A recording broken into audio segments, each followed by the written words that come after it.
wasifati sareng dina pirang-pirang sifatna Allah ta'ala barina maha luhur Allah, amma jauh tina perkara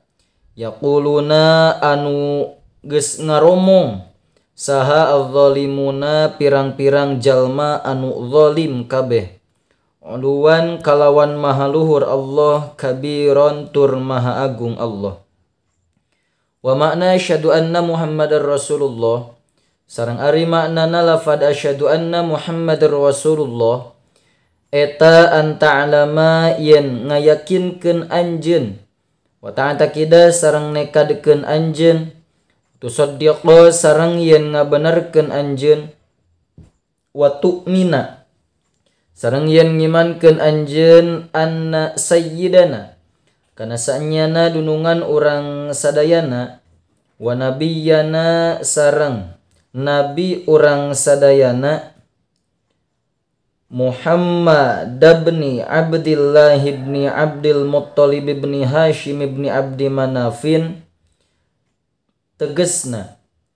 Nabi Muhammad putra pamegetna Abdullah,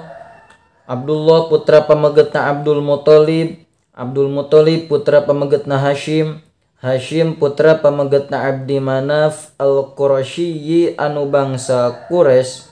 sallallahu alaihi wasallam, Abdullahi eta abdina Allah, wa rasuluhu sareng utusan Allah, ila jami'il khalqi kasakabe pirang-pirang makhluk. Wulida dilahirkeun Kanjeng Nabi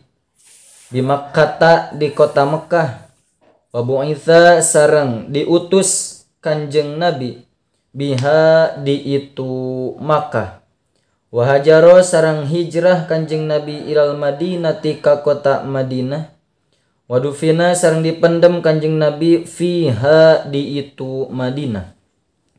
wa annahu sareng saenyana Kanjeng Nabi Muhammad sallallahu alaihi wasallam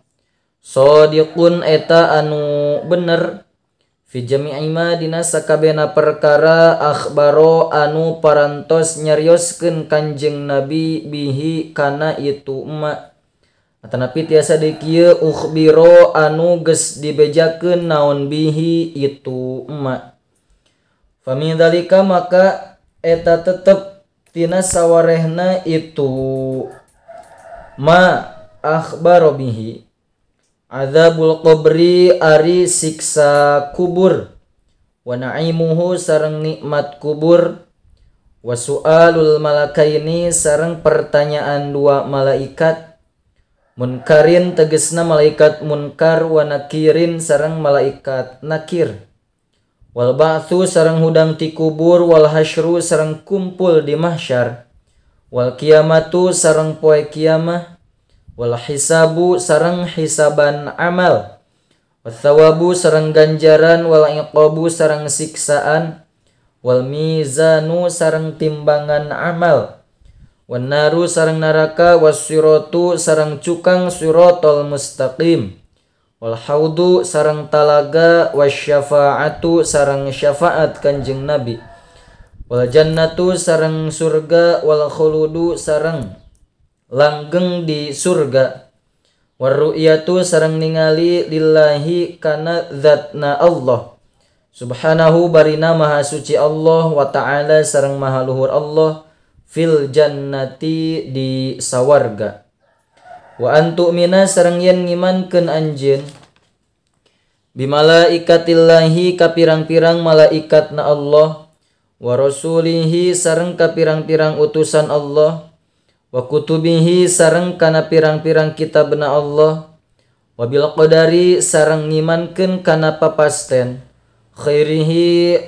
tegesna anu alusna itu qadar, wa syarrihi sareng anu gorengna itu qadar, minallahi ta'ala ti Gusti Allah ta'ala.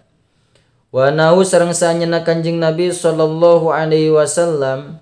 khatamun nabiyyina eta anu jadi panungtungan pirang-pirang nabi,